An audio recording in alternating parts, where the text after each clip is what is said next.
Okay. Understanding and visualizing. Well, let's take a step back. I think that, when we think about what we've done so far, we've talked about, hey, we've got velocity, we've got releases coming through the system, we've got automation around collecting data. And now it's like, well, great, I've got data in a database. That and $1.50 gets me on the subway. So let's now talk a little bit about pulling it all together, right? How do we visualize it?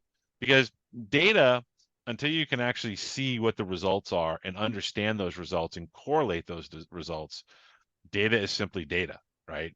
We make it actionable. This is true in the business intelligence area. It's true here as well, right? Until you actually can understand it and visualize it, it really doesn't do you a lot of good. You've gone a long way to just an academic exercise. So pulling it all together from code to deploy, single source of truth. We'll talk a little bit about that from a security posture perspective. And then how do you measure success of your security program? So many people will come to us and say, hey, we've got before we start the meeting, we just want to let you know we have a DevSecOps program. And the question I'll always ask them is, well, how do you measure success, right? Like that's one of the things that's key. Like otherwise, you're just spending money, right? And you're hoping that you don't get compromised. Well, that's kind of at that point, that's toothpaste that's already escaped from the tube. So we want to make sure you have abilities to measure. And that's one of the challenges, right? How do you measure that success? So, for the first part, I think a continuous security assessment. So the tool or the in-house solution or whatever it is, however you choose to attack this problem, really needs to be able to present to you a continuous security assessment, right? So as data is coming in, it's constantly reanalyzing that data and providing you with an application level and an environment level view of the status of the overall security posture, if you will, of that application, right? So I think most products and most sort of applications that you're going to find in the space, they start this way for a reason, right? Because you need to start with, where should I be paying attention? What are the things that I need to be focused on? Because let's face it, we can't focus on everything, right? And so we have to get down to, where do I need to be paying attention here, right? And I think that's where the continuous security assessment comes in, is as data is changing underneath the tool, it needs to be constantly recalculating and re-updating what the posture of the application is. And so that's where I think this piece of it comes into play and is hyper important as an entry point to any evaluation process. And then when we start thinking about single source of truth, again, what we're attempting to do here, or what we're suggesting as a challenge, is how do I take all the disparate and siloed data that's coming from all the tools that I've invested in? And by the way, no way suggesting that those tools need to change or you should stop using them. They all, in their own way, contribute to the overall security posture of your software delivery. However, they're all have their own sort of area, right? They have their own sort of focus. So how do you bring that all together, right? And then correlate that to each application release or application deployment. And so ultimately having that single source of truth where you can look at each step along the way, and then within each step, and that each step being source, build, artifact, and deploy. And then below that, each area or each set of rules that you expect to be complied with based on that data, you need a single spot to be able to go to that. And this is for a number of different reasons. For auditing and compliance purposes, this becomes really, really important, right?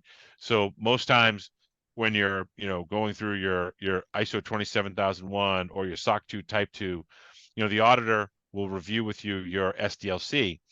The next year, they're going to come back and say, all right, show me how you've lived up to that. Show me how you're living up to that. This is one of those things, right? So that's needing that single source of truth. Yeah. And then You know, also, you know, if I could jump in there, Buck, 'cause I think of that course, yes, please, you touched on it please. really quickly.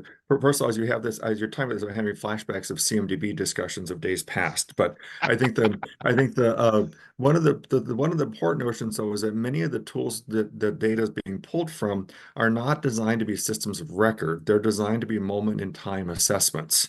This is the security risk that exists today.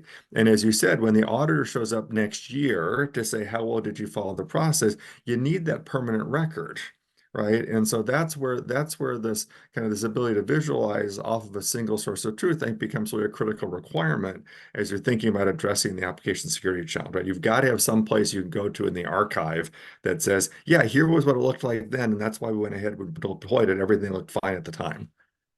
Yep. That, by the way, you know what? I have an appreciation, David, for you because you say in 10 words what I used 40 words to say. I think you're spot on, my friend. I really do. I think you're spot on. And I think that's really what we mean when we say single source of truth.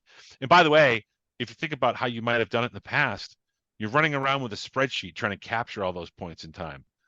Yeah. That's Yeah, not that's yeah. not going to Well, scale. yeah. Well, literally, I talked to I talked to a healthcare company that was spending had people manually going through system logs to Yeah. answer auditors' questions on application security really policies.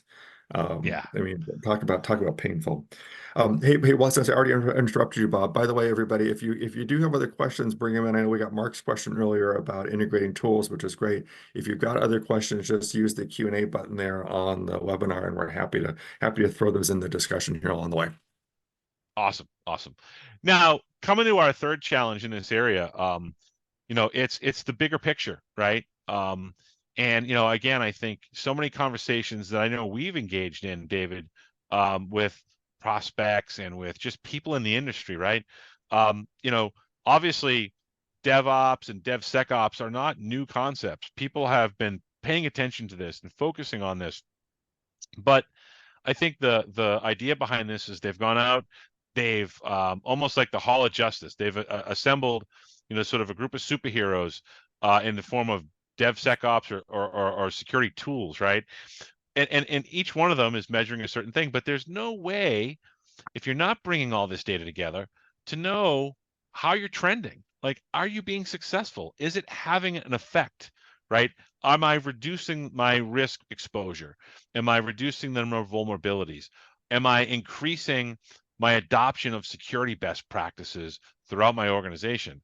You need to and want to be able to measure that. God knows you spend enough money on it. So you want to make sure that your teams are moving in the right direction. And for me anyway, this just becomes one of those things where if you put yourself in the shoes of a CISO or a VP of engineering, or even in certain really highly regulated industries, a CEO, right? Like, nobody survives appearing on the front page of the Wall Street Journal because they had a security breach, right? It's really, really hard in those positions. And so, being able to say, I've allocated budget, I've done all the things that I think I should have done as a leader. Now, how do I measure my team's success and how do I measure the return that I'm getting on that investment, right? And I think here is just, sort of as we move up the stack, from the developer all the way up to the person now that is ultimately responsible at the corporate level, providing that level of visibility, I think, from a security, vulnerability management, and sort of where are the hot spots, where are the things that I need to continue to sort of focus on. Again, all that needs to be there. And again, it's a hard thing to do, right? Again, you can't do it with, if you sent your CISO a spreadsheet that says, here's all the SDLC security data, the person's not going to know what to do, right?